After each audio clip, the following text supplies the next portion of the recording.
کیا میں انہیں اپنے ساتھ تمہارے مکان میں لے کر داخل ہوں؟ انہیں اندر آنے کے اور اندر لانے کی اجازت ہے؟ بیٹی سے اجازت مانگی.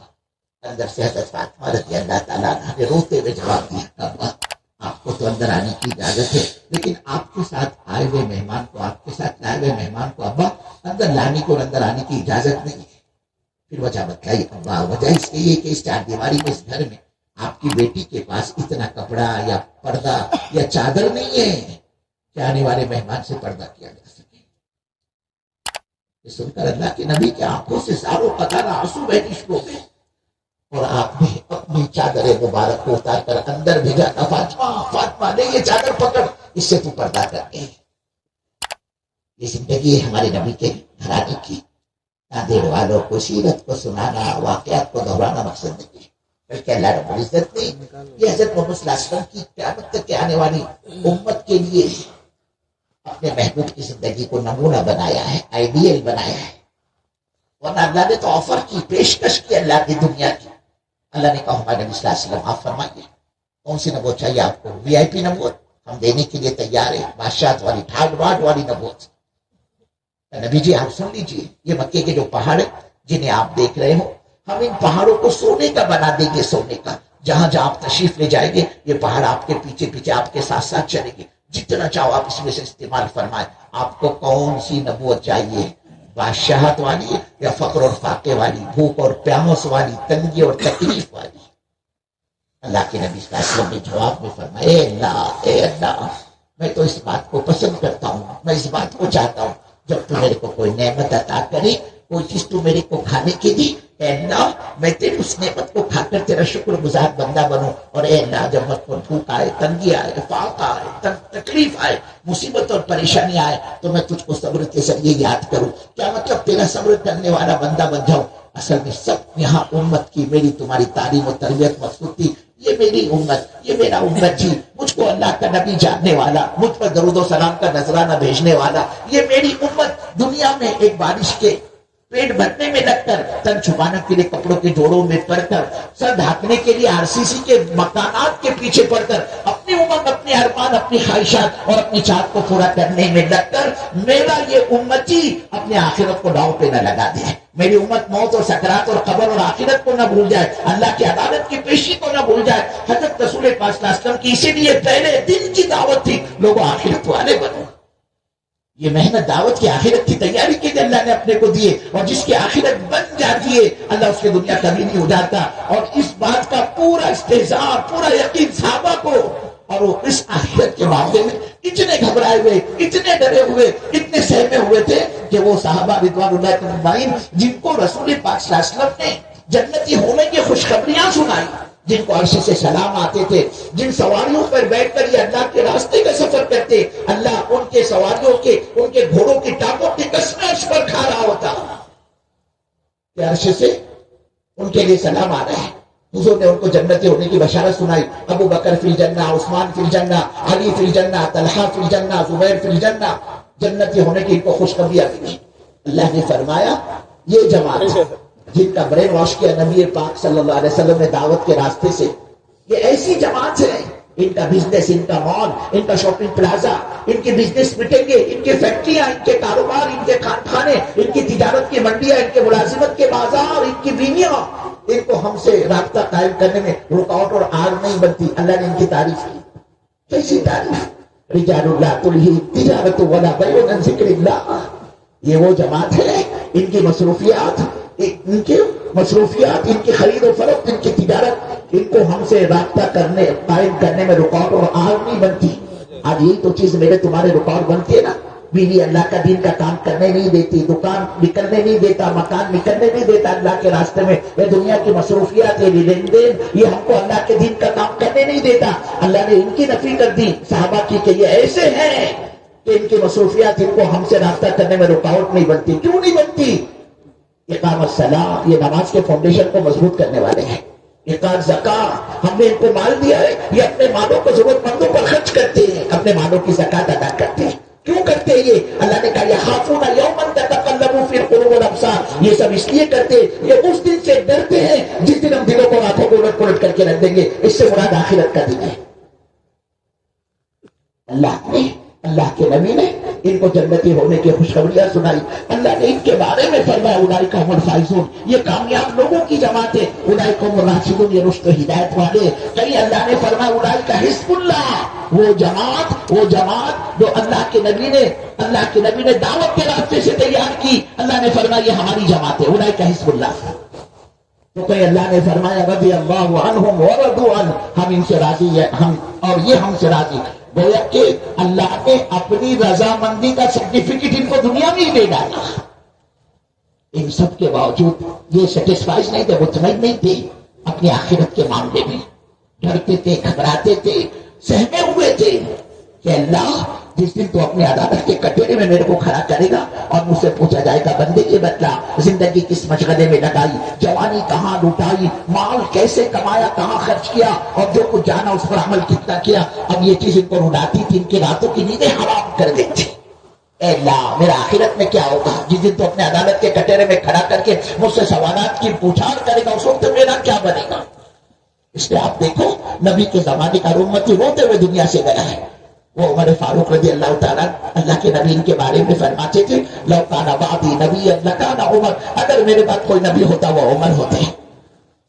جبکہ اللہ کے نبی کا فرمان انا خاتم النبی لا نبی بعدا، میں آخری نبی، میرے بعد کوئی نبی نہیں. لیکن اگر نبوت کا سلسلہ جاری ہوتا یہ عمر فاروق رضی اللہ تعالیٰ اس کیٹیگری کے اس درجے کے آدمی کے نبی بنائے جاتے.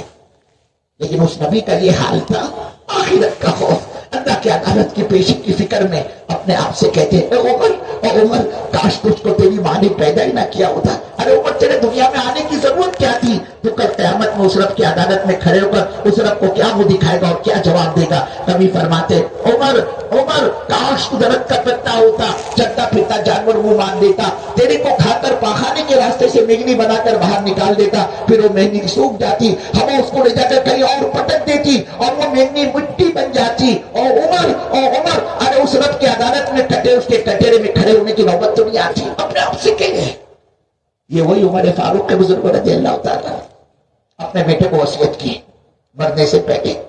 ان کے بیٹے عبداللہ ابن عمر، عبداللہ جب تم یہ دیکھو میری جان نکل رہی ہے، میں مر رہا ہوں، کہ عبداللہ میرے اس جسم کو، میری باڈی کو زمین پر ڈال دینا. اور جب جان نکل گئی تھی حضرت عمر رضی اللہ تعالیٰ کی، یہ کان اپنے چہرہ، یہ ناک، یہ پیشانی اور یہ ہونٹ مٹی میں ملتے تھے، جیسے بچہ کیسے مٹی میں لوٹتا ہو، ایسے حضرت عمر رضی اللہ تعالیٰ اپنے چہرے کو مٹی میں ملتے تھے اور اپنے آپ سے کہتے اے عمر اگر اللہ نے تیرے کو معاف نہیں کیا تو تیرا کیا ہوگا؟ کبھی فرماتے کاش عمر کی اس حالت کو دیکھ کر کہ عمر مٹی میں منہ رگڑ رہا ہے، کاش عمر کی اس حالت کو دیکھ کر اللہ کو دیا آ جائے، اللہ کو ترس آ جائے، اللہ کو رحم آ جائے اور اللہ عمر کو معاف کر دے. یہ وہی عمر فاروق رضی اللہ تعالیٰ حضرت حذیفہ کے پاس جاتے. کون ہے یہ حذیفہ؟ حضور پاک صلی اللہ علیہ وسلم کے رازداروں میں سے تھے اور بہت سی راز کی باتیں اللہ نے ان کو بتلائی تھی. اور انہیں میں سے ایک یہ اللہ کے نبی نے ان کو منافقین کے نام بتلائے تھے کہ حذیفہ مدینے میں منافق کون کون ہے اور کس کو کہتے ہیں؟ نادر والوں منافق. زبان کا مومن دل کا بے ایمان، زبان کا مسلمان دل کا بے ایمان، اس کو بغض ہوتا ہے، نفرت ہوتی ہے، عداوت ہوتی ہے دین سے، ایمان سے، اسلام سے. وہ دین کے دشمن تھے، نبی کے دشمن تھے، اللہ کے دشمن تھے حضور کے زمانے میں مدینے کے اندر. اور وہ کون ہے اللہ کے نبی وہ جانتے تھے. آپ نے فرمایا آپ حذیفہ میں تیرے کو بتاؤ مدینے میں منافق کون کون ہے، اور ایک ایک کا نام لے کر بتایا یہ فلاں یہ سب بلیک لسٹڈ ہے. حضرت عمر فاروق رضی اللہ تعالیٰ حضرت حذیفہ کے پاس جاتے ہیں، دوستی کرتے ہیں، اس کو پٹاتے ہیں اور کہتے دیکھ یار حذیفہ وہ جو تیرے کو رسول پاک صلی اللہ علیہ وسلم نے منافقین کے نام بتلائے نا، ایکس وائی زیڈ جو بھی ہوگا اپنے کو کوئی لینا دینا نہیں، جس کے بھی نام ہوں گے میں نہیں پوچھتا کون کون ہے، بس حذیفہ تو میرے کو اتنا بتا وہ جو رسول پاک صلی اللہ علیہ وسلم تیرے کو منافقین کے نام بتلائے ان منافقین کی فہرست میں، ان منافقین کے نام میں میری عمر کا نام تو نہیں ہے. ناندیڑ والوں ارے وہ سب کچھ کر کے ڈرتے تھے، ہم کچھ نہیں کر کے بھی نہیں ڈرتے. اصل میں ہمارے تمہارے دلوں سے اللہ کا ڈر نکل گیا، اللہ کا دھیان نکل گیا، اللہ کا خوف نکل گیا، اس کی خشیت نکل گئی، اس کی عظمت اور رفعت اور اس کی بزرگی اور بڑائی نکل گئی. ہم نے بھی پہچانا وہ اللہ کس قدرت و طاقت کا مالک ہے. یہ دعوت کی محنت، یہ تبلیغ کی محنت، یہ اللہ کے راستے کی نقل و حرکت، یہ 4 مہینے کی جماعتیں، یہ مقامی اعمال، یہ 2.5 گھنٹے کی محنت، یہ گھر کے اور مسجد کی تعلیم، یہ مسجد کی آبادی کا عمل، ان سب کا مقصد و نچوڑ و خلاصہ یہ میرے بزرگوں، میرے بھائیوں، میرے دوستوں، کہ حضرت رسول پاک صلی اللہ علیہ وسلم نے اپنی امت کو دین کا جس کیٹیگری کا مالک بنایا اور پھر آپ دنیا سے پردہ فرما گئے، یہ بھولی ہوئی امت، یہ بھٹکی ہوئی امت دوبارہ اس مقام پر آئے جہاں پر لا کر اللہ کے نبی نے چھوڑا تھا، اس دعوت کے راستے سے۔ یہ اس پوری محنت کا نچوڑے، یہ ہمارے مقصد اجتماع کا خلاصہ ہی، یہ بھٹکی ہوئے امت دوبارہ رائے راستے پر آ جائے۔ اس کے لیے اللہ کے نبی فرماتے، اللہ کی قسم، اپنی امت کو اس رخ پر لانے کے لیے، اس جماعت کو جو صحابہ کی اللہ کے نبی نے دعوت کے لیے تیار فرمایا، آپ فرماتے جتنا مجھے ستایا گیا اتنا کسی نبی کو نہیں ستایا گیا۔ آپ فرماتے جتنا میں رویا ہوں اتنا کوئی نبی نے رویا ہے۔ 1,00,000 انبیاء کا رونا اور تکلیف ایک طرف رکھ دو اور اللہ کے نبی کا رونا اور تکلیف ایک طرف رکھ دو، 1,00,000 کے مقابلے میں آپ کی تکلیف کو آپ بڑا ہوا پاؤ گے۔ اللہ کہہ رہا ہے، او ہمارے نبی صلی اللہ علیہ وسلم، یہ بھٹکے ہوئے نافرمان مکے والے اگر آپ کی دعوت کو قبول نہیں کرتے تو کیا آپ اپنے آپ کو ہلاک کر دو گے؟ اس پر سے آپ اندازہ لگاؤ آپ کتنے ستائے گئے۔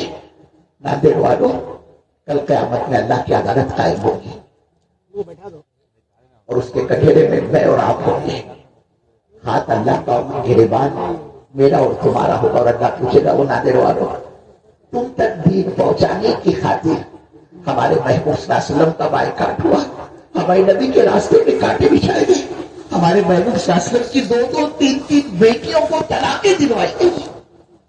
مکے والوں نے پورا زور لگایا، جو یہ جماعت تھی حضور نے تیار کی تھی، یہ بلال، عمر، عمار، یاسر، خباب، صہیب، کہ ہم نے تو ان کو انگاروں پر لٹایا، ان کے جسم کو آگ کی قینچیوں سے کترا، ان کو آگ کی سلاخوں سے ہم نے داغا، ان کو آگ کے انگاروں پر ہم نے لٹایا، لیکن یہ دعوت کو چھوڑنے کو تیار نہیں۔ اب کیا کریں؟ ان کو ذہنی تکلیف تو ذہنی تکلیف، کیا ذہنی تکلیف؟ اللہ کے نبی صلی اللہ علیہ وسلم کی بیٹیاں جس گھر میں بیاہی گئی تھی، مکے کے چودھریوں نے، سرداروں نے ان گھر والوں سے بات چیت کی جہاں حضور کی بیٹیاں بیاہی گئی تھی، اور ان کو کہا ہمیں یہ بات گوارا نہیں، حضرت محمد صلی اللہ علیہ وسلم کی بیٹی تمہارے گھر میں بہو بن کے رہے، تم اپنے بیٹوں کو کہو کہ وہ محمد صلی اللہ علیہ وسلم کی بیٹی کو طلاق دے دے۔ اس بدبخت نے بھی وہی کیا جو اس کو نہیں کرنا چاہیے تھا۔ یہ بدبخت دونوں بیٹوں کو جمع کیا، 2 بیٹیاں تھی حضور کی، ایک ہی بھائی، 2 بھائیوں کے نکاح میں، ایک کا نام عتبہ اور دوسرے کا نام عتیبہ، ان 2 کے نکاح میں تھے۔ باپ نے بیٹوں سے کہا کہ میں یہ پسند نہیں کرتا کہ محمد صلی اللہ علیہ وسلم کی بیٹی ہمارے گھر میں بہو بن کے رہے، لہٰذا میں تم سے کہتا ہوں کہ تم اپنی بیویوں کو طلاق دے۔ عتبہ نے باپ کا سنتے ہی فوراً اللہ کے نبی صلی اللہ علیہ وسلم کی بیٹی کو طلاق دے دی، اور عتیبہ یہ بدبخت، یہ زیادہ کمینہ تھا، یہ اللہ کے نبی صلی اللہ علیہ وسلم کی مجلس میں پہنچا، حضور پاک صلی اللہ علیہ وسلم کے کپڑوں کو پکڑ کر کھینچا اور کہا سن لے، اول تو مجھے پسند نہیں کرتا اور میں بھی تجھ کو پسند نہیں کرتا ہوں، حضور سے کہہ رہا ہے، اور کہا میں نے تیری بیٹی کو طلاق دے دی۔ میرے بزرگوں، کیا گزری ہوگی اس باپ کے دل پر، کیا گزرتی اس باپ کے دل پر۔ دیکھو بچی نکاح میں دیر ہو جائے اس کے، تب بھی ماں باپ کو اطمینان ہوتا ہے۔ بڑے بوڑھے کہتے ہیں لڑکی کے بارے میں پرایا دھن ہے، یہ پرایا دھن، آج نہیں کل اس کے ہاتھ پیلے ہو جائے گے، آج رشتہ نہیں ہوا تو کل کو ہو جائے گا، لیکن ایک مرتبہ جب لڑکی کا نکاح ہو جائے، وہ رخصت ہو جائے اور پھر کسی عذر کی بنا پر متعلقہ ہو کر بوڑھے باپ کی چوکٹ پر آ کر بیٹھ جاتی ہے نا، بوڑھے باپ کی دہلیز پر، اب اس بوڑھے باپ کا خون چلتا ہے کہ ہائے میری جوان بچی گھر میں آ کے بیٹھ گئی۔ اللہ کے نبی صلی اللہ علیہ وسلم کی 2 بیٹیوں کو طلاق کے واقع ہوئی۔ اللہ کہے گا تم اپنے کو نبی کا عاشق بتاتے ہو، نبی کی محبت کا دعویٰ کرتے ہو، نبی کی محبت کا دم بھرتے ہو۔ ہمارے نبی صلی اللہ علیہ وسلم نے تم تک دین پہنچانے کی وجہ سے طائف کی گھاٹی کے اندر میرے نبی کو 7.5 کلومیٹر تک دوڑایا گیا۔ اللہ کے نبی چل نہیں سکتے تھے طائف میں، آپ کے دونوں جوتوں کے اندر خون جمع ہو گئے۔ بھائی صدیقہ نے ایک مرتبہ پوچھا، یا رسول اللہ آپ کی زندگی میں سب سے سخت دن کون سا ہے؟ آپ نے کہا عائشہ یہ کیا تو نے پوچھا، یہ سوال کیا تو نے، یہ پوچھا تو نے، یہ تجھے پوچھنا تھا؟ عائشہ میں تیرے کو کیا بتاؤں، وہ طائف کا زخم ابھی تک میرے سینے میں بھرا ہے، ابھی تک وہ زخم بھرا نہیں ہے، حالانکہ ایک زمانہ ہو گیا تھا اس واقعے کو۔ آپ نے فرمایا عائشہ میں نے طائف کے چودھریوں کو، سرداروں کو دعوت دی، اللہ کے دین کی طرف بلایا، انہوں نے میرا مذاق اڑایا۔ اس میں کہ ایک سردار کہنے لگا اللہ کو تمہارے علاوہ دوسرا کوئی نبی نہیں ملا جس کو نبی بنا کر بھیجتا۔ ایک نے کہا تم ہمارے شہر سے نکل جاؤ، ہم تمہاری بات سننا نہیں چاہتے۔ عائشہ بدماشوں کو، آوارہ قسم کے، اوباش قسم کے لڑکوں کو میرے پیچھے انہوں نے لگایا کہ مجھے پتھر سے مارے، اور انہوں نے جو ہی مجھے پتھروں سے مارنا شروع کیا، عائشہ میرے دونوں جوتوں میں خون جمع ہو گیا، میں چل نہیں سکتا تھا، میں نے زمین پکڑ لی، میری آنکھوں میں اندھیرا چھا گیا، میں بیٹھ گیا۔ اس پر بھی میں اس طائف والوں کو، میرے قوم کو مجھ پر رحم نہیں آیا۔ عائشہ بھوکے شیر کی طرح مجھ پر بت گئی، میرے دونوں بازوؤں کو پکڑ کر انہوں نے مجھے کھڑا کیا۔ عائشہ میرا قدم اٹھتا تھا ان کے پتھر برستے تھے، 7.5 کلومیٹر تک میں نے پتھر کھائے۔ اللہ کل قیامت میں پوچھے گا او نادر والو، تم سے چلے اور 4 مہینے کے لیے تمہارا گھر نہیں چھوٹتا، تمہاری گھر والی نہیں چھوٹتی، تمہارا کاروبار نہیں چھوٹا، تمہارا جاب نہیں چھوٹا۔ دیکھو ہم نے ہمیشہ کے لیے اپنے نبی صلی اللہ علیہ وسلم کو مکے سے باہر نکالا۔ اللہ کے نبی صلی اللہ علیہ وسلم نہیں چاہتے تھے مکہ چھوڑ کر آپ کہیں جائے۔ مکے والے اللہ کے نبی کی سانسوں کے دشمن بن گئے، اور یہ طے کر ڈالا، یہ میٹنگ کی انہوں نے کہ آج کی رات اللہ کے نبی صلی اللہ علیہ وسلم کو ختم کر دینا ہے۔ انہوں نے حضرت پاک صلی اللہ علیہ وسلم کے مکان کو چاروں طرف سے گھیر لیا۔ اللہ نے وہی بھیجی، وہ ہمارے نبی صلی اللہ علیہ وسلم اب بس کیجیے، اب چھوڑ دو، ہمیشہ ہمیشہ کے لیے مکہ کو الوداع کر دو۔ اللہ کے نبی اٹھتے ہیں، ان کے درمیان میں سے گزروایا اللہ نے، لیکن ان کی آنکھوں پر اللہ نے اندھے پن کا پردہ ڈال دیا، یہ حضور پاک صلی اللہ علیہ وسلم کو نہیں دیکھ پائے۔ اللہ کے نبی وہاں سے نکلتے ہیں، اس رات کے اندھیرے میں، اس رات کی تنہائی میں بار بار پلٹ کر آپ بیت اللہ کو دیکھے جا رہے ہیں اور فرمائے جا رہے ہیں اے بیت اللہ تو اللہ کا گھر ہے، مجھے تجھ سے ان سے تعلق ہے، عشق ہے، لگاؤ ہے، محبت ہے، تو سن لے تو میرا جائے پیدائش ہے، میرے باپ دادا کا تو مسکن وطن رہا ہے، میں کبھی کسی حال میں تجھے چھوڑ کر کہیں نہ جاتا، لیکن میں کیا کروں، میں مجبور اور بے بس ہوں، یہ مکہ والے میرے کو یاد ہی نہیں دیتے۔ اللہ کہے وہ نبی کے عاشق ہو، تم اپنے کو نبی کا عاشق بتاتے ہو؟ ارے ہمارے نبی صلی اللہ علیہ وسلم نے جب مکے سے عاجز ہو کر ایسے مقام پر پہنچا ہمارا نبی کہ حج کا زمانہ ہے، قبائل آئے ہوئے ہیں، قافلے آئے ہوئے ہیں، اور اللہ کے نبی صلی اللہ علیہ وسلم کو دعوت دے رہے کہ چلو مکے والے تو بات نہیں سن رہے، یہ باہر کے آنے والے مہمان ہیں، کیوں نہ میں ان مہمانوں کو اللہ کے دین کی طرف بلاؤں اور وہ دعوت قبول کر لے، اللہ کے دین کو اور میرا دین پروان چلے۔ آپ ایک ایک قبیلے کے پاس جا کر اپنا تعارف کروا رہے، میں اللہ کا نبی، میں یہ کہتا ہوں، میں یہ کہتا ہوں، میں یہ کہتا ہوں، اور وہاں یہ حال، کوئی ہمارے نبی صلی اللہ علیہ وسلم کی بات سننے کو تیار نہیں۔ آپ نے قبیلے سے بات شروع کی، آپ بات کر ہی گئے تھے، مکہ کا کہنے والا وہاں سے گزرا، اور یہ بدبخت اللہ کے نبی صلی اللہ علیہ وسلم کو دعوت دیتا ہوا دیکھ کر کہنے لگا ارے یہ جو تم کو دعوت دے رہا ہے یہ پاگل آدمی ہے، پاگل، کہاں اس کے تم چکر، یہ پاگل ہے، کہاں یہ پاگل ہے۔ انہوں نے اللہ کے نبی کو پکڑ کر زوردار دھکا دیا، جب یہ پاگل آدمی تو پاگل کی بات کیوں سنے؟ آپ وہاں دور جا کر گر پڑتے، آپ وہاں سے اٹھے، پھر تیسری قوم، پھر چوتھا قبیلہ، پھر پانچواں، ایک ایک کے پاس خوشامد کر رہے، لیکن کوئی سننے کو تیار نہیں۔ نگاہ مبارک اللہ کے نبی صلی اللہ علیہ وسلم کے قبیلے پر پڑی، وہ دور دراز الگ تھلگ بیٹھا تھا، آپ اس کے پاس گئے، اس سے اپنا تعارف کروایا، میں اللہ کا نبی، میں یہ کہتا ہوں، یہ کہتا ہوں، مجھے کو اللہ کا ڈرنا۔ اس قبیلے نے اللہ کے نبی کی پوری دعوت سنی، پوری بات سنی، اور کہنے لگا آپ کی ساری باتیں ہم کو اچھی لگی، لیکن ہمارا سردار ہے جو ابھی آئے گا تھوڑی دیر میں، آپ اس سے بات کریں، اس کو دعوت دیں، اگر وہ سردار آپ کی بات قبول کر لے ہمیں کوئی اعتراض نہیں۔ اللہ کے نبی کو جیسے اندھیرے میں چراغ ہاتھ لگ گیا، امید کے کرن آپ کے دل میں جاگی کہ چلو یہاں تو کوئی بات بھی نہیں سن رہا تھا، ارے کچھ تو ایسے ملے جنہوں نے میری بات تو سنی۔ آپ اس سردار کے انتظار میں بیٹھ گئے کہ وہ آئے تو اس کو دعوت دو۔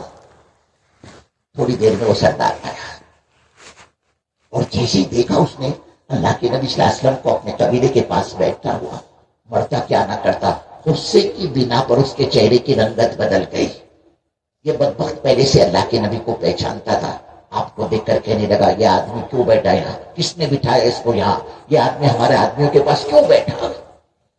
جب اس کو پتا چلا کہ اس کی اپنی قوم نے حضرت محمد صلی اللہ علیہ وسلم کو یہاں پناہ دی, یہاں بٹھایا, تو کہنے لگا بدبخت, اگر میری قوم اس آدمی کو یہاں نہ پناہ دیتی, یہاں نہ بٹھاتی, سب سے پہلے میں اپنی اس تلوار سے اس کی گردن اڑا دیتا. اگر میری نگاہ میں مکے کے اندر کوئی گھٹیا قسم کا شخص ہے وہ یہ ہے محمد صلی اللہ علیہ وسلم. ایک امید تھی میرے بزرگوں, اس پر بھی پانی پھر گیا. اللہ کے نبی صلی اللہ علیہ وسلم وہاں سے اٹھتے, آپ نے اپنی اونٹنی کی نکیر پکڑی, مہار پکڑی, اور اس اونٹنی پر سوار ہونا چاہ رہے تھے. اس ظالم سردار کے ہاتھ میں نیزہ تھا, نیزہ. اس بدبخت نے اپنے اس نیزے سے اللہ کے نبی صلی اللہ علیہ وسلم کی اونٹنی کو چبویا. وہ نیزہ, اونٹنی کو نیزہ چبنا تھا, وہ اچھلی بتکی, اور حضور پاک صلی اللہ علیہ وسلم چاروں خانے چت زمین پر گر پڑے. اس بدبخت نے ہمارے نبی صلی اللہ علیہ وسلم کو زمین پر گرا دیا. آپ اسی عالم میں اٹھتے ہیں, اپنے دامن کو جھاڑتے ہوئے دوبارہ اٹھنے کی نکیر پکڑ کر اس کو آگے لے جانا چاہ رہے تھے کہ قوم نے دیکھا ہمارے سردار نے کھیل تماشا کیا. یہاں اچھا خاصا اٹھنے پر بیٹھا ہوا آدمی, اس کو زمین پر گرا دیا. اس میں سے ایک بدبخت دوڑا ہوا آیا اور آ کر سیدھا اس نے اللہ کے نبی کا یہ گریبان پکڑا, اور گریبان پڑھ کر چہرے مبارک پر آپ کے تھوکا. دوسرے بدبخت نے مٹی اٹھائی اور اللہ کے نبی صلی اللہ علیہ وسلم کے چہرے پر, سر پر مٹی ڈالی. اور اس میں کا ایک تیسرا بدبخت آیا, اس نے اللہ کے نبی کے کپڑے پھاڑنے شروع کر دیے. کپڑے اللہ کے نبی کے پھٹے ہوئے, چہرے پر تھوکا ہوا, سر پر مٹی پڑی ہوئی. آپ کی سب سے چھوٹی بیٹی حضرت زینب رضی اللہ تعالیٰ عنہا کو پتا چلا میرے ابو کا مکے میں یہ حال ہوا ہے. یہ معصوم پانی کا پیالہ لیے مٹی کا اپنے باپ کے پاس پہنچتی, کیا دیکھتی ہے ابا کا چہرے پہ اوپر سے نیچے تک مٹی پڑی ہوئی, کپڑے چاروں طرف سے پھٹے ہوئے, سر غبار آلود. یہ معصوم حضرت زینب رضی اللہ تعالیٰ عنہا اپنے ابو سے لپٹ گئی, اپنے ابو سے چمٹ گئی, اور اپنے معصوم ہاتھوں سے, اپنے دوپٹے سے اپنے باپ کا تھوکا ہوا جو چہرے پر تھوک وہ پوچھتی ہے, سر کی مٹی صاف کرتی ہے اور روتی ہے, پوچھتی ہے ابا یہ آپ کے سر پر کس نے مٹی ڈالی, ابا آپ کے کپڑے کس نے پھاڑے, ابا کس نے تھوکا ہے آپ کے چہرے پر, ابا بولتے کیوں نہیں, ابا بتاتے کیوں نہیں, ابا یہ مکے والے آپ کو کیوں مارتے, ابا یہ آپ کو کیوں ستاتے, ابا کیا کیا ہے آپ نے ان کا, ابا بولو تو, ابا بتاؤ تو صرف. بیٹی کو روتا ہوا دیکھ کر باپ سے بھی رہا نہیں گیا اور باپ نے بھی رونا شروع کر دیا. کیا عالم ہوگا ناظر والوں, باپ بھی روئے جا رہے ہیں اور بیٹی بھی روئی جا رہی ہے. اللہ کے نبی صلی اللہ علیہ وسلم نے اپنی بیٹی حضرت زینب رضی اللہ تعالیٰ نے کے آنسو پوچھتے ہوئے فرمایا, دیکھ بیٹی زینب تو رو مت, بیٹی تو اپنے باپ کی فکر نہ کر, تو اپنے باپ کا غم نہ کر بیٹی. دیکھ بیٹی زینب, میں قسم کھا کر کہتا ہوں کہ اللہ کا لایا ہوا دین, اللہ کا بھیجا ہوا دین, وہ اللہ ایک نہ ایک دن حرکت سے پکے مکان میں داخل کر کے چھوڑے گا. بیٹی سن لے, کوئی عزت سے آتا ہے نا اس کو اللہ عزت کے ساتھ دین دے گا, اور کوئی ذلیل ہونا چاہے گا اللہ اس کو ذلت کے ساتھ دے گا. کیسی کیسی مشقتیں, کیسی تکلیف کے بعد جو دین آج ہم تک پہنچا تھا. آج یہ نادر والا کہتا ہے چلنا واجب ہے, 4 مہینے فرض ہے, نہیں نکلے تو نہیں چلتا. کس نے سکھایا گھر کاروبار بال بچے چھوڑ کر تبلیغ میں بھٹکنا. ارے میرے دوستوں, میرے بزرگوں, میرے بھائیوں, میرے عزیزوں, میرے پیاروں, اگر یہی مائنڈ, یہی سوچ, یہی فکر جو آج میری اور تمہاری بنی ہوئی ہے نا, کمپلسری ہے کیا, ضروری ہے کیا بات, یہی اگر صحابہ سوچتے کیا ضرورت ہے مدینے کے باہر نکلنے کی. اتنے پوتر, اتنی مبارک جگہ میں ہم جا رہے تھے, یہ آپ کو سرکار مدینہ کی زیارت کرتی ہے. ہماری نمازیں اللہ کے نبی کے پیچھے ادا ہوتی ہے. کوئی مجلس ہمارے نبی صلی اللہ علیہ وسلم کی ہم نہیں چھوڑتے. حضور پاک صلی اللہ علیہ وسلم نے ہمارے بارے میں فرمایا مدینے والے میرے پڑوسی ہیں, کل قیامت میں سب سے پہلے میں اپنی قبر سے اٹھوں گا اور بقی میں آؤں گا اور جنت البقی والوں کو لے کر چلوں گا. اللہ کے نبی صلی اللہ علیہ وسلم کے یہ ارشادات فرمونات صحابہ جانتے تھے. صحابہ کو پتا تھا مدینے کی ایک نیکی 50,000 کے بھاؤ میں جاتی ہے. مدینے میں ایک مرتبہ سبحان اللہ کہنا 50,000 سبحان اللہ کا ثواب رکھتا ہے. مدینے میں 2 رکعت 50,000 نماز کا ثواب رکھتی ہے. سب پتا تھا. لیکن جب رسول پاک صلی اللہ علیہ وسلم نے آخری حج کے موقع پر حجۃ الوداع میں عرفات کے میدان میں اپنے صحابہ سے جو لاکھ سوا لاکھ کا وہاں مجمع تھا ان سے پوچھا کہ میں نے تم تک اللہ کا دین پہنچایا یا نہیں پہنچایا؟ سارے مجمع نے ایک زبان ہو کر کہا یا رسول اللہ صلی اللہ علیہ وسلم آپ نے دین کیا پہنچایا؟ آپ نے دین پہنچانے کا ادا کر دیا۔ اللہ کے نبی صلی اللہ علیہ وسلم آسمان کی طرف انگلی کا اشارہ کر کے فرماتے اللہ تو گواہ ہے میں نے تیرا دین تیرے بندوں تک پہنچایا۔ پھر صحابہ سے فرمایا دیکھو سن لو، ہو سکتا ہے یہ حج میری زندگی کا آخری حج ہو، یہ سال میری زندگی کا آخری سال، آئندہ سال تم مجھے نہیں دیکھ پاؤ گے، شاید میری تمہاری ملاقات نہ ہو۔ صحابہ کی چیخیں نکل گئی یا رسول اللہ یہ کیا فرما رہے؟ کہا ہاں اب شاید تم مجھے دوبارہ نہیں پاؤ گے۔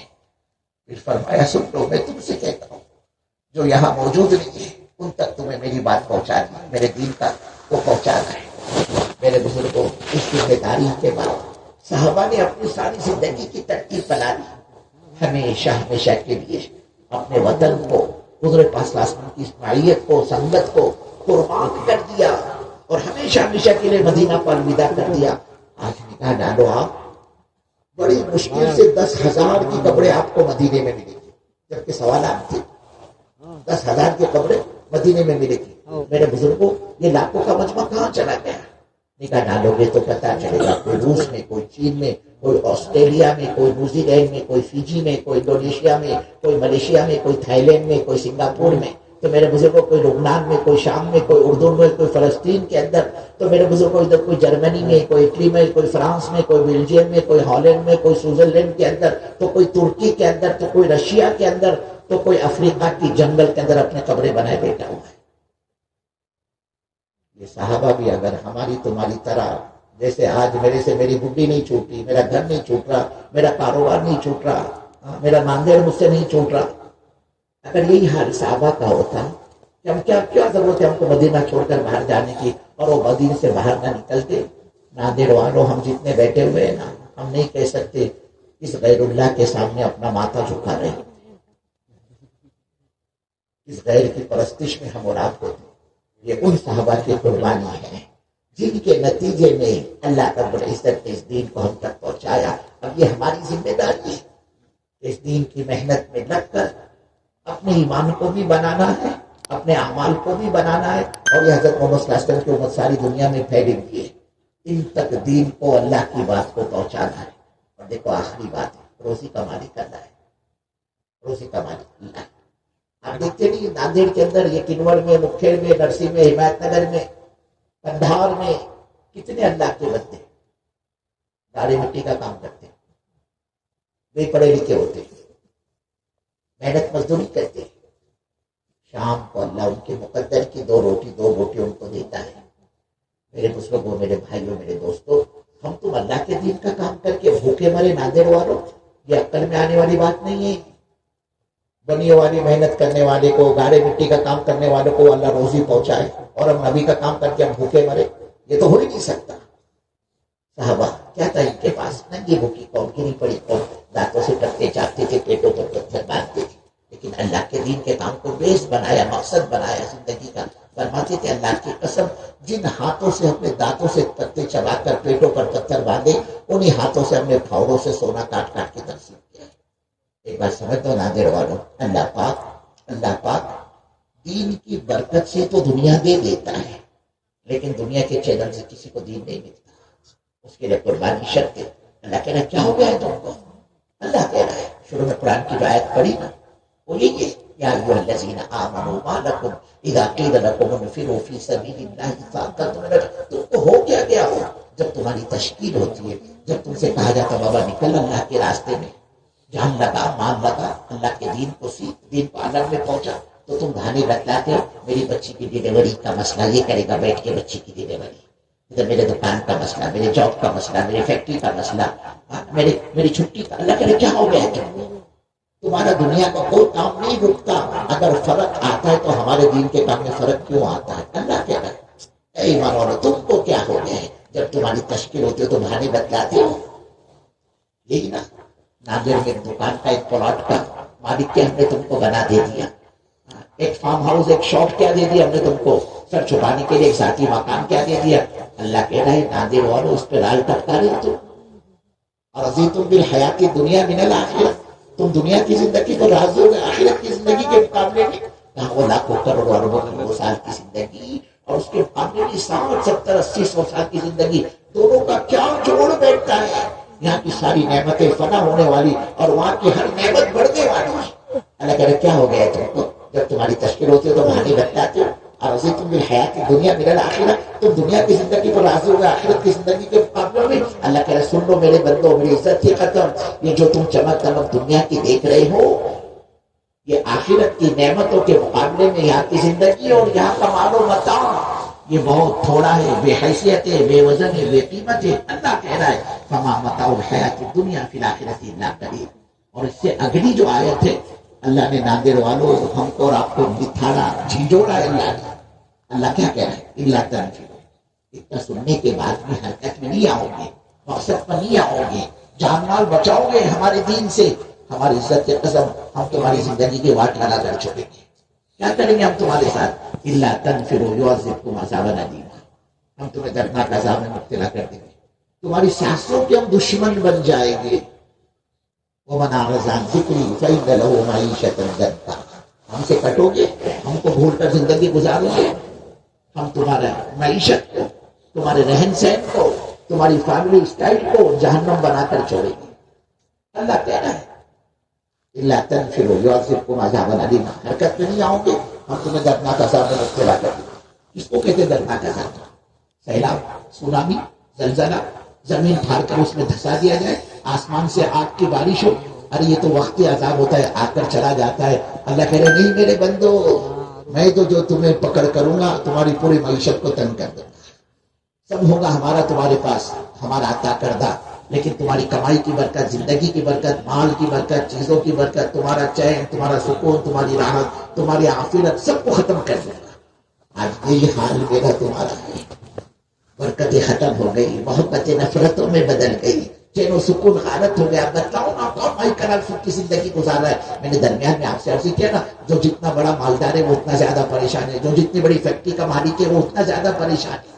اللہ کہہ رہا ہے مجھ سے کٹے گا اور تیری زندگی جہنم بنا کر چھوڑ، برکتیں ختم ہو گئی۔ بتاؤ کہاں برکتیں؟ دیکھو یہ مجمع بیٹھا ہے، اس میں بہت سے پرانے ہیں، ان کو پتا ہے، یہ بتائے کہ ایک کنبہ، ایک پریوار، ایک خاندان ہوتا تھا، ایک ہی مکان ہوتا تھا، اس مکان میں کمانے والا ایک ہوتا تھا، کھانے والے 50 ہوتے تھے، بڑے ابا، چھوٹے ابا، بڑی امی، چھوٹی امی، چچا، تائے، پھر 25 ان کے بچے، پورا پریوار ایک آدمی کے کمانے سے پلتا تھا، کماتا تھا ایک، کھاتے تھے 50۔ اب اسی گھر میں 50 کمانے والے ہو گئے، لیکن 50 کے 50 کنگال ہے، قرض کے اندر ڈوبے ہوئے، برکت ختم ہو گئی ہے۔ گھر والی بھی بولتے ہیں جی تمہارا کچھ ہاتھ بٹاتی نا، میں گھر میں بیٹھے بیٹھے سینہ پرونا کرتی، تو روپئے کرتی، بولے برتن ٹاک کے دیتی، اتنے 4 سے تک کو کام آتی۔ بچی کچھ کسر اپنی جوان بچی کو بھی کاؤنٹر پر بھیج دیا، جا بیٹی ہنس کر بات کر، مال سپلائی کر، اور تو بھی کما کے لا۔ اے اللہ، گھر والی کما رہی، بیٹی بھی کما رہی، یہ بھی کما رہا، اور حال یہ کہ یہ کنگال کے کنگال، برکتوں کا جنازہ نکل گیا۔ اب برکت نہیں ہے گھر کی 4 دیواری میں، ورنہ کماتا تھا ایک، کھاتے تھے 50، اور 50 کمانے والے بن گئے، لیکن 50 کے پاس قرضے میں ڈوبے ہوئے، کہاں ہے برکت میں رزق؟ محبت نفرتوں میں بدل گئی، محبت نفرت میں بدل گئی۔ ایک سچ کے نیچے آپ نگاہ ڈالو تو پتا چلے گا، 2 سگے بھائی ساتھ میں نہیں رہ سکتے، ایک ہی باپ کا نطفہ ہے، ایک ہی باپ کا خون ہے، اور دونوں بھائیوں نے ایک ہی ماں کا دودھ پیا ہے، سگے بھائی ہے سگے، لیکن وہ ایک چھت کے نیچے نہیں رہ سکتے، ایک گھر کے اندر ایک ساتھ میں، بھائی بھائی کے خون کا پیاسا ہے، باپ بیٹی کا دشمن، بیٹا باپ کا دشمن، بیوی کا نبھاؤ شوہر سے مشکل ہو گیا بزرگوں، شوہر کا نبھاؤ بیوی سے مشکل ہو گیا آج۔ ساسو جی ہے نا، بہو کو اپنا دشمن سمجھتے، اور بہو ساس کو اپنا دشمن سمجھتے، نہ گھر کے دیورانی جیٹھانی میں جوڑ، نہ گھر کے ننن اور بھاوج میں جوڑ، نہ گھر کے بھائی اور بہنوں کے اندر جوڑ، زندگی جہنم بن گئی۔ اس سے آگے آج کی نالائق اولاد ہے نا، اپنے بوڑھے ماں باپ کو 2 وقت کی روٹی نہیں کھلا سکتی، عجیب بات ہے۔ ان کو پوچھو، حاجی صاحب، چودھری صاحب، خان صاحب، سید صاحب، شیخ صاحب، کتنے تمہارے، وہ چاؤش تمہارے کتنے؟ سید صاحب تمہارے کتنے، چودھری تمہارے کتنے بیٹے؟ کوئی کہتا 4، کوئی کہتا 6، کوئی کہتا 8، کوئی کہتا ہے 5. اور یہ 4 اور 6 اور 5 اور 8 نالائق مل کر اپنے 2 بوڑھے ماں باپ کو نہیں سنبھال سکتے. فٹ بال بناتے ماں باپ کو، فٹ بال 4 دن وہ بیٹے کے گھر باری باری باری کرتے، بولے 4 دن یہ گھر میں رہے گا، پھر بولے اس کی باری، پھر بڑے بھائی کی. اب 4 دن سے 6 دن ایک گھر میں رہ گیا نا ماں باپ، وہ بہو اس کو تانا دیتی ہے، جی میں نے کیا ٹھیکہ لیا کیا، دیورانی کے وہاں بھیجو نا، وہ جیٹ کے وہاں تو ان کو بیچتے نہیں، میں جن کو اب یہ دیکھ رہے ہمارا کیا اثر کر رہی ہے اولاد. لیکن کیا بتائے، ہوٹ بھی اپنے دانت بھی اپنے، کس کو شکایت کرے، ہم نے ایسے سانپ کو جنم دیا ہے جن کے لیے ہم بوجھ بن گئے. عجیب بات یہ ہے، یہ 4 اور 6 بیٹوں کو یہ 2 بوڑھے ماں باپ نے ایک ساتھ میں پالا ہے، اور یہ 4 اور 6 نالائق مل کر 2 بوڑھے ماں باپ کو نہیں سنبھال سکتے. پریشان ہے. ماں کچھ بول دے تو بیٹا باپ سے کتے کی طرح، ماں سے کتے کی طرح ڈرتا ہے، باپ کو ڈانٹتا ہے، باپ کو کہتا ہے ابا تم جاؤ مسجد میں بیٹھو، اللہ اللہ کرو، میرے پیچھے کیوں پڑے. اب یہ پریشان ہے. اللہ یہ وہی ہے نا جس کے پیدا ہونے پر سارا مکھیر متکیر حمایت نگر نرسی اور کہاں کہاں میں نے مٹھائی بانٹی تھی، کئی کی مٹھائی کا اللہ نے چاند کا ٹکڑا دیا، بیٹا بھی نہیں بولتا، ہیرا دیا بولتا. اللہ اکبر. اور وہ جو ماں باپ پرورش کرتے ہیں نا اولاد کی، اللہ اکبر کرے جب وہ کہا جائے کیا پرورش کا انداز ہوتا ہے. ارے ہمارا تمہارا ذرا سا وزن بڑھ جائے گا، میرے کو تم کو چلتے ہوئے سانس پھولتی ہے، اور وہ اللہ کے بندے قربان جائے، وہ ماں 9 مہینے اپنے پیٹ میں اپنے بچے کو اٹھا کے پھرتی ہے. پھر اس کی جو ولادت کے وقت کی تکلیف، اللہ اکبر، زندگی اور موت کے بیچ میں کھیلتی ہے، اتنی تکلیف ہوتی ہے اس کو، صرف اس کی جان نکلنا باقی ہوتی ہے بچے کی پیدائش پر. وہ تو اللہ بچے کے پیدا ہوتے ہی ماں کے دل میں محبت اور ممتا ڈال دیتا ہے. اگر وہ محبت نہ ڈالے تو وہ سب سے پہلے اپنے بچے کا گلا دبا دے گی، لیکن ایسے محبت اللہ ڈال دیتا ہے. باوجود 9 مہینے تکلیف اٹھائی اس نے، پھر اس کے بعد جب یہ پیدا ہوا اس کی تکلیف. اب اگر ڈاکٹر کہے کہ بچہ ذرا سیریس ہے، بچے کو کانچ میں رکھنا پڑے گا، بچے کو آئی سی میں رکھنا پڑے گا، کیا کہتی ہے میرے کو 1 مرتبہ میرے بچے کو دکھا دو بس. ٹھیک ہے اس کو تم کانچ میں رکھو 1 مرتبہ. اور جیسے ہی بچے پر نگاہ پڑتی ہے اپنی 9 مہینے کی تکلیف اور بچے کی ڈیلیوری کی ساری تکلیف بھول جاتی ہے. پھر کیا انداز ہوتا ہے اس کی پرورش کا. اللہ اکبر. یہ تو پڑا ماں کے پاس، سندل میں لپٹ گیا، پاخانہ کیا، ہاتھ ناک منہ سب بھر گئے. رات کو 2 بجے سب کھٹاٹے لے رہے گھر میں. یہ اللہ کے بندے کو احساس ہو گیا اس نے ٹوائلٹ کیا ہے، 2 بجے رات کو اٹھے گی، سردی کا زمانہ ہے، پانی گرم کرے گی، پورا بدن اس کا صاف کرے گی اور اس کو چومے گی. ٹوائلٹ کیا میرا بننا، میرا چال، میرا نال. یہی تو وجہ ہے نا. ایک شخص اللہ کے نبی کی خدمت میں حاضر ہوا، کیا صلی اللہ علیہ وسلم میں نے اپنے ماں باپ کی اتنی خدمت کی، ان کو پیدل اپنے کندھوں پر حج کرایا، میں اپنے ماں باپ کے احسان کا بدلہ ادا کر چکا ہوں. آپ نے فرمایا اللہ کے بندے تو اپنے ماں باپ کے احسان کے ادا کرنے کی بات کرتا ہے. ارے جس وقت تیری ولادت کا وقت آیا، تیری پیدائش کا وقت آیا، اور اس پیدائش کے وقت میں تیری ماں کو جو تکلیف ہوئی، اور اس تکلیف میں اس نے جو 1 مرتبہ آہ کی، اللہ کے بندے تو اسے ایک آہ کا بھی بدلہ ادا نہیں کیا، تو احسان کے ادا کرنے کی بات کرتا ہے. میرے بزرگوں، یہ ماں باپ وہ چیز ہے، یہ وہ شے ہے. اگر اولاد کے حق میں ہاتھ اٹھا کر یہ دعا کر دے نا، اللہ اولاد کی پھوٹی قسمت بنا دیتا ہے. اور اگر ماں باپ کا دل دکھتا ہے، ماں باپ کا دل دکھاتے ہو اور ماں باپ کے دل سے آہ نکلتی ہے، تو پھر کان کھول کر سن لو، اللہ اولاد کی بنی بنائی قسمت کو پھوڑ دیتا ہے. یہی وجہ اللہ کے نبی نے فرمایا، ماں کے قدموں کے نیچے جنت ہے، باپ جنت کا دروازہ ہے، تیرا جی چاہے تو اس کی حفاظت کرنا، اس کو سائے کرتے. کیا انداز ہوتا ہے اس کی پرورش کا. دودھ نہیں پلاتی، اپنا خون پی کر اس کو پالتی ہے، خون پلا کر وہ بچہ پلتا ہے. 3 بجے رات پیشاب کر دیا اس نے، اب آدھی رات ہے، گہری نیند کا وقت ہے، اس کو محسوس ہوا پیشاب کیا ہے، وہ لنگوٹ باندھتے، بھابھی کہتے ہیں ہمارے، 1.5 گانٹھ ہوتی ہے، وہ گانٹھ کھول دیتی اور پوری رات بچے کے بستر میں پیشاب میں سوتی ہے. وہ ایسے کھسکا دیتی بچے کو، کیوں کہ پیشاب میں پڑا رہے گا، سردی ہو جائے گی، اکڑ جائے گا، جکڑ جائے گا. اور اس کو اپنے ساتھ شالی چولی میں کیا کہتے ہیں اس کو، آنچل کے اندر دوپٹے میں لپیٹ لیتی ہے وہ، اور خود پوری رات پیشاب میں گزارتی ہے سو کر. میرے بزرگوں، لیکن آج یہ حال ہے. کیا اولاد اتنے دور نکل گئی کہ اس کو ماں سمجھ میں نہیں آتی، باپ سمجھ میں نہیں آتا.